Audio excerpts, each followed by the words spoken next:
Hi friends, मैं राज और आपका राज टीचिंग में स्वागत है। विद्यार्थियों एवं मेरे साथियों, पिछले स्लाइड में हमने देखा था, पिछले वीडियो में हमने देखा था कि जो बायोलॉजी का प्रथम चैप्टर है उसका नोट्स है ना, वन लाइनर फॉर्म में है ना। हमने 2 स्लाइड करा दिया था, आज ये 1 स्लाइड बचा हुआ है, तो आज हम उसको कराने वाले हैं। आप कृपया ध्यानपूर्वक इसे सुने और हम कोशिश करेंगे है ना कि समरी तो है दोस्तों, लेकिन हम इसको कोशिश कर रहे हैं कि उसको आपको डिटेल फॉर्म में समझा करके इसको भी है ना अच्छी तरह से आपको याद करा दिया जाए। ठीक है, तो देखते जाइएगा। ये है दांत। अब ये दांत क्या होता है दोस्तों? दांत कैल्शियम और फास्फोरस से बना हुआ एक आकृति होती है जो खाना यानी भोजन चबाने में हमें मदद करती है।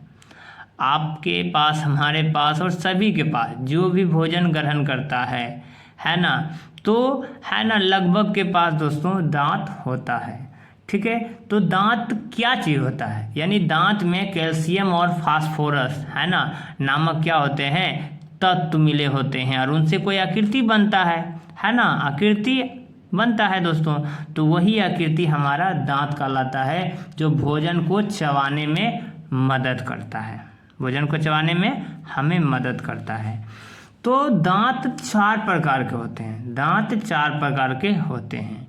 तो पहला है इंसाइजर, दूसरा कैनाइन, तीसरा मोलर, चौथा प्रीमोलर। ऐसे तो तीसरा प्रीमोलर ही बोलना था, लेकिन उसके लिए दिक्कत नहीं है। मोलर और प्रीमोलर ये दांत के 4 प्रकार होते हैं है ना। यही 4 प्रकार में हमारे सारे जितने भी सभी लोग मनुष्य के दांत होते हैं, इन्हीं चारों आकार में आते हैं।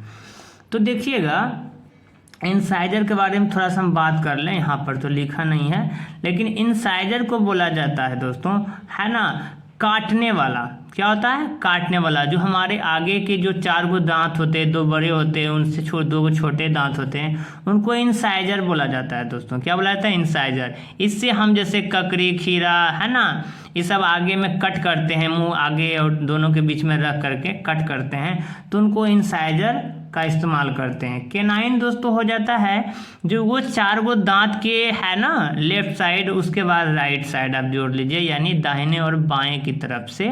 तो उसमें ना एक तिरछा है ना, एक मतलब नुकीला जैसा जो दांत होता है ना, ऊपर में 4 को जो बीच में 2 दांत होते हैं, और फिर 2 दांत के एगो लेफ्ट में छोटा होता है, फिर उनके लेफ्ट में एगो छोटा होता है, उनके बाद जो दांत होता है नुकीला जैसा, उनको बोलते हैं केनाइन। जैसा कि ये शेप जैसे देखिए दोस्तों, ऐसे करके हम बना रहे हैं, आपको ये दिख रहा होगा, ऐसे करके जो दांत होता है, ऐसे करके होता है ना, ऐसे करके नीचे में है ना, ऐसे करके जो दांत होते हैं आपको दिख रहा होगा ये वाला, इसको बोलते हैं केनाइन। क्या बोलते हैं? केनाइन। तो ये दांत क्या किस काम के आते हैं? तो इनको बोलते हैं फाड़ने वाला। फाड़ने मतलब जैसे हम लोग चिकन खाते हैं ना, तो यहीं पर रख करके हम इसको फाड़ते हैं, मतलब ये नुकीला है तो ये फंस जाता है, और वो है ना जो भी हम भोजन खाते हैं, थोड़ा कुछ कड़ा सामान खा लेते हैं, जैसे आप लोग चिकन और वगैरह खाते होंगे, तो उसमें केनाइन का इस्तेमाल होता है, तो यानी वो दांत केनाइन कहलाता है। केनाइन के जस्ट पीछे की ओर है ना, हम अपने कंठ की ओर जा रहे हैं, यानी पीछे की ओर। उसके बाद होता है प्रीमोलर। प्रीमोलर जो दांत होता है दोस्तों, बिल्कुल ऐसे शेप का होता है, ऐसे शेप का होता है, ठीक है ना। और उसके बाद जो मोलर होता है ऐसे शेप का होता है, ऐसे, ठीक है दोस्तों, ऐसे करके शेप का होता है, जैसा कि आपको है ना ये दिख रहा होगा दांत का ऐसा शेप होता है दोस्तों, ठीक है। ये वाला फिर एक पीछे में ऐसे करके दांत होता है। तो ये है ना, ये जो छोटका दांत होता है, ये वाला दोस्तों दांत, ये इसको ही दांत को बोलते हैं, ये दांत को इसको बोलते हैं प्रीमोलर, यानी मोलर के जो पहले आता है, प्री मतलब पहले जो आता है, इसको मोलर बोलते हैं, दोनों को मोलर बोलते हैं। तो इसके पहले वाला जो दांत आता है इसको बोलते हैं प्रीमोलर, है ना। तो इसका भी वही काम है, चबाने का काम है, जैसा कि मोलर का काम है। तो मोलर का भी काम वही है कि हम वहाँ पर चबाते हैं, ठीक है ना, कोई भी चीज़ को चबाने का ज़्यादा काम करते हैं, ठीक है दोस्तों, है ना। अब आगे देखते हैं। वयस्क मनुष्य में 32 दांत होते हैं। तो हम सभी जानते हैं कि मनुष्य में 32 दांत होते हैं, ठीक है ना। तो सोच लीजिए कि 4 ये ऊपर होता है, 4 ये नीचे होता है, तो कितना हुआ? 8 ये हो गया, और 4 ये ऊपर, 4 ये नीचे, कितना होता है? 8 दूनी 16 हो गया, है ना। फिर ये प्रीमोलर होता है, चरचर को सब दांत होता है। तो सोचिए, तो 8 गो ऊपर, 8 गो मतलब 4 ऊपर, 4 गो ऊपर ये रहता है दोस्तों, तो 4 गो नीचे रहता है। तो 8 गो ये, 8 दूनी 16 है, 8 चौक 32 है, 8 24, 8 चौक 32। तो सोचिए दोस्तों 32 दांत होता है। 4 गो ये ऊपर रहता है ना, तो 4 गो ये नीचे रहता है, तो 8 गो इधर हुआ।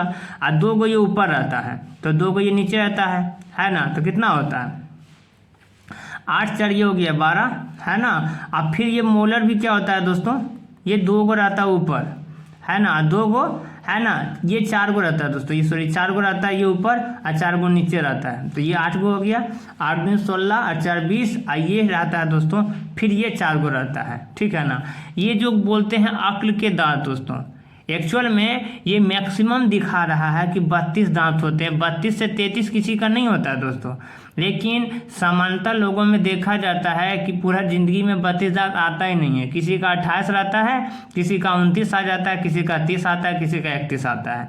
यानी 32 दांत से ऊपर नहीं होते हैं, मतलब सबसे ज़्यादा दांत 32 हो सकते हैं, लेकिन सभी के पास 32 दांत हो ऐसा निश्चित नहीं है दोस्तों।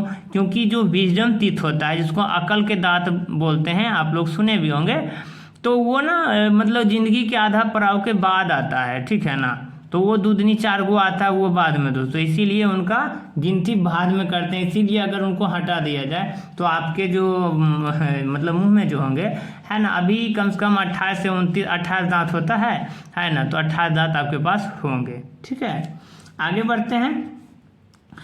आगे क्या लिखा हुआ है कि दांतों की सबसे बड़ा भाग, दांतों की सबसे कड़ा भाग है, कड़ा है दोस्तों, ये कड़ा लिखा हुआ है, बड़ा नहीं लिखा हुआ, कड़ा भाग यानी सबसे हार्ड, है ना, भाग इनेमल कहलाता है। तो जो हमारे दांतों के सबसे ऊपरी भाग जो होता है ना, वो जिसमें चमक होती है ना, क्योंकि वो घिसता बड़ी जल्दी नहीं है ना, वो घिसता नहीं है, इसीलिए उनको इनेमल बोला जाता है। यानी उनको hardest particle of the body कहा जाता है, hardest particle of the body, है ना, इनेमल को कहा जाता है, ठीक है ना दोस्तों। आगे बढ़ते हैं।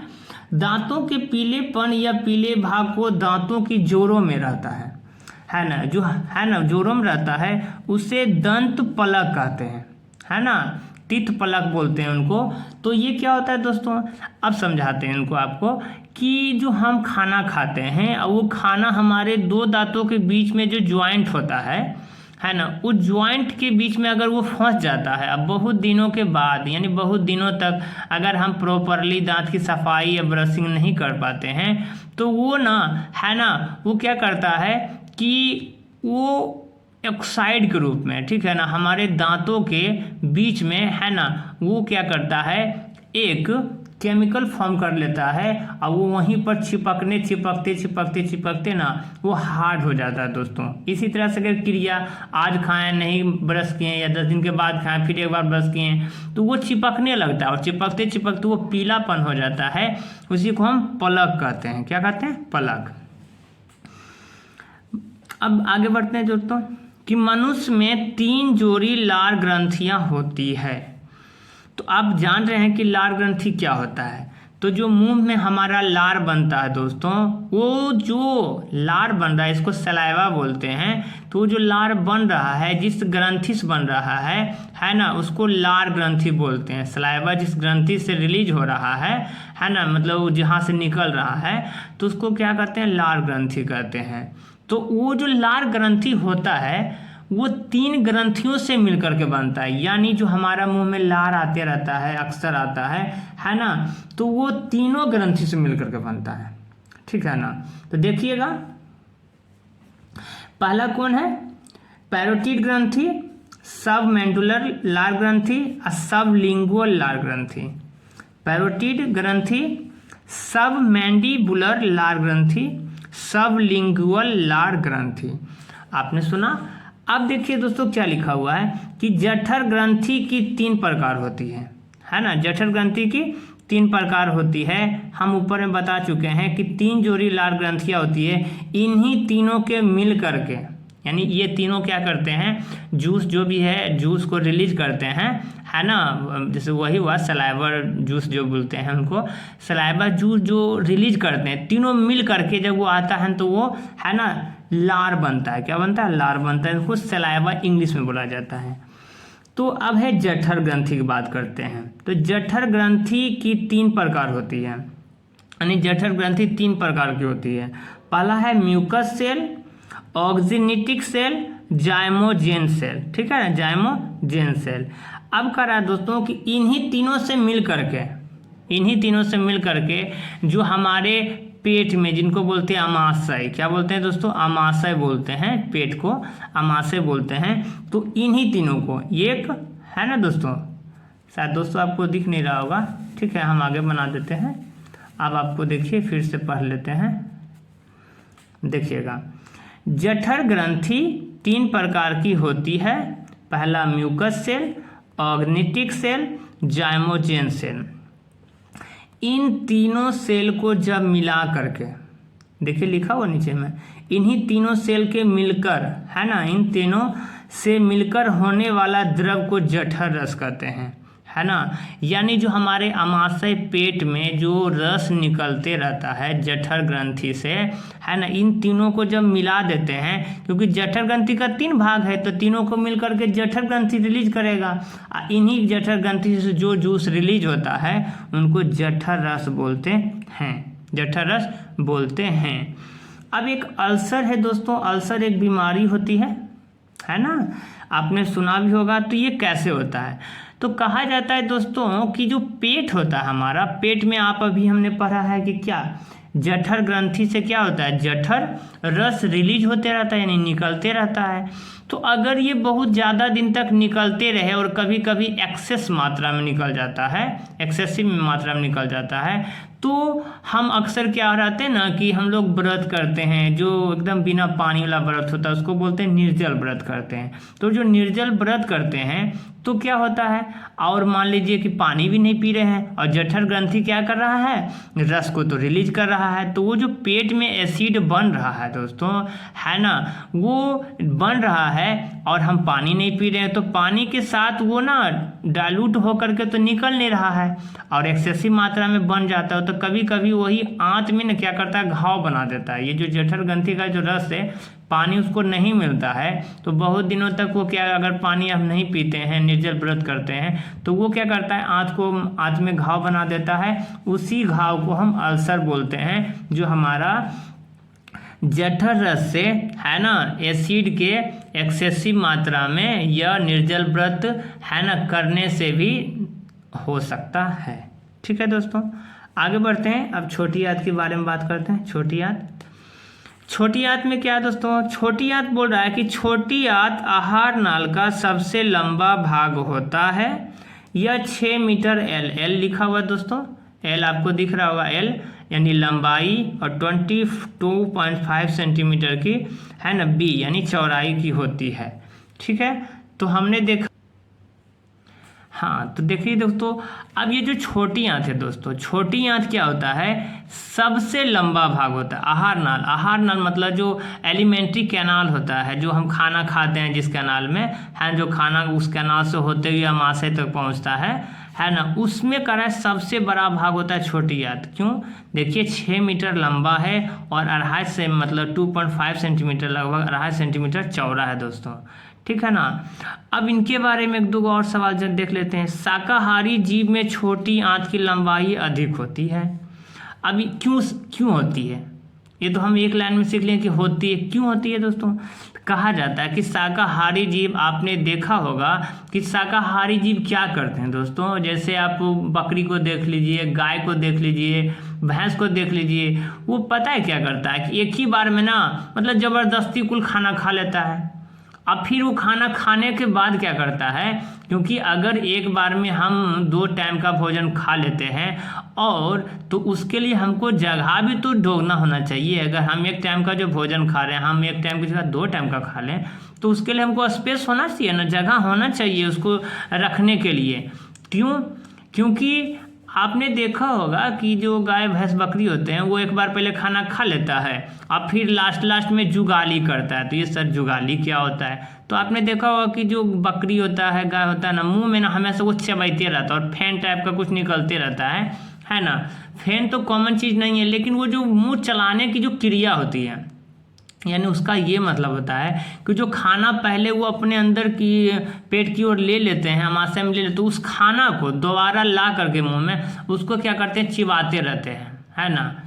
क्योंकि एक बार वो खा लिए थे तो वो उसको चिबाने के लिए, मतलब उसको और छोटा छोटा भाग में तोड़ने के लिए, ब्रेक डाउन करने के लिए वो जुगाली करते हैं। इसीलिए जुगाली करने के लिए, है ना, वो खाना को दोबारा मतलब उसको चिबाते हैं। यानी एक बार वो खाना खा लेते हैं मांसाहारी जीव की अपेक्षा, इसीलिए उनको शरीर में छोटी आंत बड़ा होता है, क्योंकि उनको ज़्यादा भोजन एक बार में खाने के लिए बड़ा साइज होना चाहिए उनका।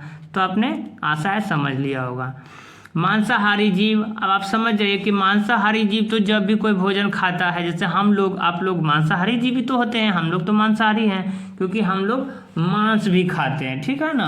तो मांस, जो मांसाहारी होता है यानी वो ओनली मांस खाने वाला जीव होता है। तो मांस खाने वाला जीव एक ही बार खा करके उसको चबा के ख़त्म कर देता है, तो उसको दुगना भोजन करने की जरूरत नहीं होती। इसीलिए इनके शरीर में छोटी आंत की जो लंबाई होती है कम होती है। दोस्तों आगे पढ़ेंगे कि छोटी आंत को 3 भागों में बांटा गया है। यानी छोटी आंत को 3 भागों में बांटा गया है। पहला ग्रहणी, दूसरा जेजुनम, तीसरा इलियम। तो आपने देखा ग्रहणी, जेजुनम, इलियम। अब हम बात करेंगे कि छोटी आंत में भोजन का पूर्ण पाचन होता है, ठीक है ना। तो ये जो है छोटी आंत, यानी जो हम खाना खा रहे हैं, तो जो हम खाना खाते हैं तो जो पूर्ण रूपेण जो हमारा शरीर में डाइजेस्ट हो जाता है, उस जो जगह का नाम है, उस जगह का नाम है दोस्तों छोटी आंत। इसको इंग्लिश में स्मॉल इंटेस्टाइन कहा जाता है। इसमें आपका खाना का पूर्ण रूपेण पाचन हो जाता है, यानी इसके बाद पाचन की क्रिया बंद हो जाती है, यहीं पर जाके समाप्त हो जाती है, ठीक है। इसीलिए यहाँ पर एक मेन फैक्ट है कि छोटी आंत में भोजन का पूर्ण पाचन होता है। आगे बढ़ेंगे, ये है लीवर। लीवर है जिसको हिंदी में यकृत भी बोलते हैं। तो ये जो लीवर है ये शरीर का सबसे बड़ी ग्रंथि होती है, जिसका भार लगभग 1.5 kg के आसपास होता है। आपने सुना। अब ये जो लीवर होता है, अब आपको लग रहा है कि सर ये बड़ी ग्रंथि होती, ग्रंथि क्या होता है सर? तो अब हम बता दें कि ग्रंथि का मतलब होता है कि कोई भी जो ग्रंथि होती है ना, या तो किसी प्रकार का जूस रिलीज करेगी, है ना, या किसी भी तरह का रस, एंजाइम्स को क्या करेगी, रिलीज करेगी। रिलीज का मतलब निकालेगी, स्राव करेगी, है ना, उत्पादन करके उसको हम निकालेगी, तो वही हुआ ग्रंथि। तो ग्रंथि का मतलब होता है वो किसी भी तरह का जूस को क्या करेगा, रिलीज करेगा, उसको ग्रंथि बोलते हैं। तो यकृत क्या करता है ना, पित्त जो होता है, पित्त जो हमारे शरीर में थोड़ा सा ग्रीन पीलापन का, थोड़ा सा हरा पीलापन का होता है, तो वो ना क्या करता है, यहीं पर बनता है, तो वो क्या कर रहा है, रिलीज कर रहा है ना। इसीलिए यकृत को, है ना, एक ग्रंथि का नाम दिया गया है, और ये हमारे शरीर में सबसे बड़ा होता है, यानी उनका वजन लगभग 1.5 किलो का होता है ना, सबसे बड़ा ग्रंथि होता है। और इनका शेप देख लेते हैं। तो लीवर आप अगर खाए होंगे, जैसे आप लोग चिकन वगैरह अगर खाते होंगे, तो आपने उसमें देखा होगा कि जो लीवर होता है ना, लगभग त्रिभुजाकार होता है, ठीक है ना, मतलब त्रिभुज के आकार का होता है। तो यहाँ पर देखिए त्रिभुजाकार है।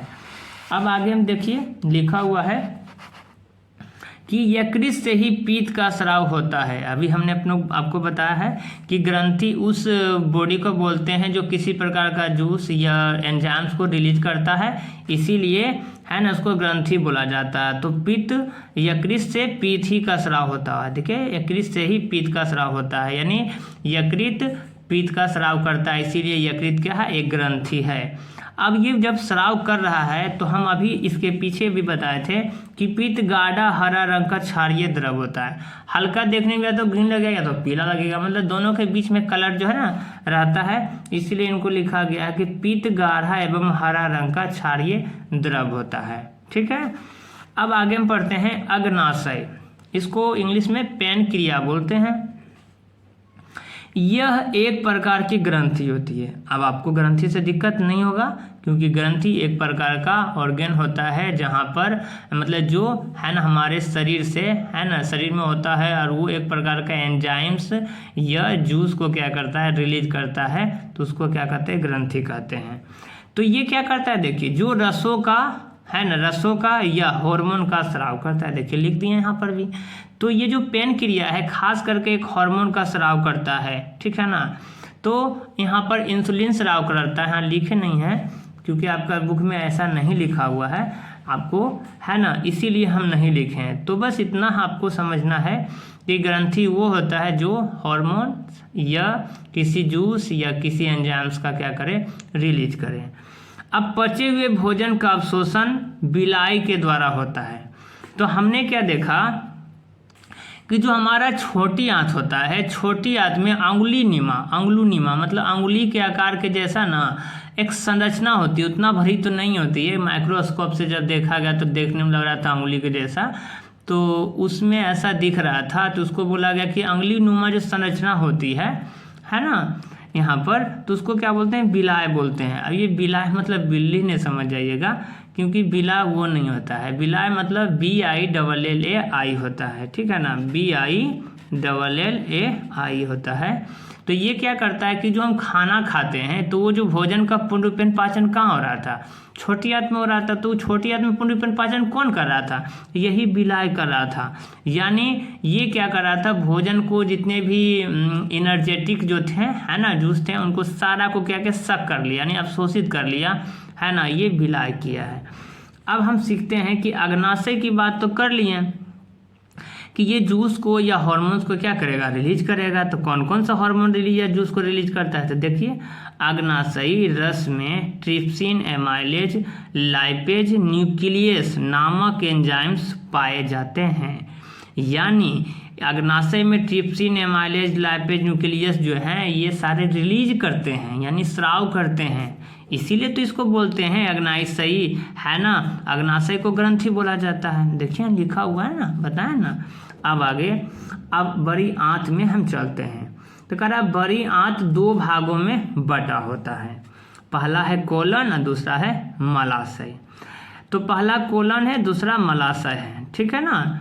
तो अब देखिए यहाँ पर बात कर लेते हैं, मलाशय मतलब मल जोर आशय। तो मतलब होता है दोस्तों कि मल आशय का मतलब होता है, जैसे है ना, मलाशय मतलब कि मल को रखने का एक जो जगह है ना, जो वेस्ट प्रोडक्ट हमारे शरीर में बनता है छोटी आंत के अवशोषण के बाद, तो वेस्ट प्रोडक्ट बन जाता है, तो मलाशय में जाकर के जमा हो जाता है, ठीक है ना दोस्तों। हाँ, तो अब हम बात करेंगे कि बड़ी आंत में अंगुलीनिमा संरचना को अपेंडिक्स कहते हैं, यह एक अवशेषी अंग होता है ना। तो इसके बारे में थोड़ा जान ले कि अपेंडिक्स क्या होता है, ठीक है ना दोस्तों। अपेंडिक्स क्या होता है तो देखिएगा, हाँ अपेंडिक्स क्या होता है, तो अपेंडिक्स जैसे जो आदि मानव थे ना दोस्तों, तो आदि मानव क्या करता था, कच्चे मांस को खा लिया करते थे, है ना। जब वो खा लिया करता था, तो जब कच्चा मांस को खाता था तो अपेंडिक्स उस समय, है ना, कच्चा मांस खाता था ना, तो उसको ब्रेक डाउन यानी पचाने में मदद करता था, तो उस समय अपेंडिक्स काम में आ जाता था। लेकिन अभी तो लोग पक्का मांस खाता है, मतलब पका करके खाते हैं ना, इसीलिए अपेंडिक्स का अब कोई काम नहीं बचा है, अपेंडिक्स का कोई काम नहीं बचा है, इसीलिए इसको अवशेषी अंग बोला जाता है। यानी अगर इसको बॉडी से निकाल दिया जाए तो बॉडी पर कोई भी साइड इफेक्ट या कोई भी प्रभाव नहीं पड़ने वाला है, इसीलिए इसको अवशेषी अंग भी बोला जाता है। समझ गए आप। अब हम बहुत ही अंतिम पड़ाव पर हैं। अपचा भोजन मलाशय में संचित रहता है, जैसा कि हम यहाँ बता चुके हैं मलाशय के बारे में, और मल द्वार से निकाला जाता है। तो आपने देखा कि हमारे जितने भी ये छोटी आंत में भोजन को जब एक्सट्रैक्ट कर लिया जाता है, मतलब अवशोषित करने के बाद, है ना, उनको बड़ी आंत में ट्रांसफ़र कर दिया जाता है, और बड़ी आंत क्या करता है ना, उसमें मलाशय में वो इकट्ठा वो स्टोर करके रखता है, और मल द्वार यानी मल के द्वार के रास्ते से, है ना, वो शरीर से बाहर निकाला जाता है ना, इसको रेक्टम भी कहा जाता है। तो ये था दोस्तों मेरा जैव प्रक्रम, जो आपका बायोलॉजी का फर्स्ट चैप्टर है ना, वो ख़त्म हो चुका है। तो ये मेरा एक छोटा सा प्रयास है। अगर हमारी ये कोशिश आपको अच्छी लगती है, लगता है कि इसमें मेहनत किया गया है और आपको काम आ रहा है ना, तो कृपया हमारे चैनल को लाइक सब्सक्राइब कीजिए, हमें मोटिवेट कीजिए, कमेंट्स कीजिए। और ये सारे जितने भी अगर आपको PDF चाहिए दोस्तों, है ना, आप अगर स्क्रीनशॉट नहीं ले पाए होंगे, है ना, तो आप क्या कीजिएगा, हम इसको अपने चैनल यूट्यूब के चैनल पर, है ना, लिंक डाल देंगे, आप वहाँ से लोड कर सकते हैं। तो मिलते हैं नेक्स्ट वीडियो में। जय हिंद, जय भारत।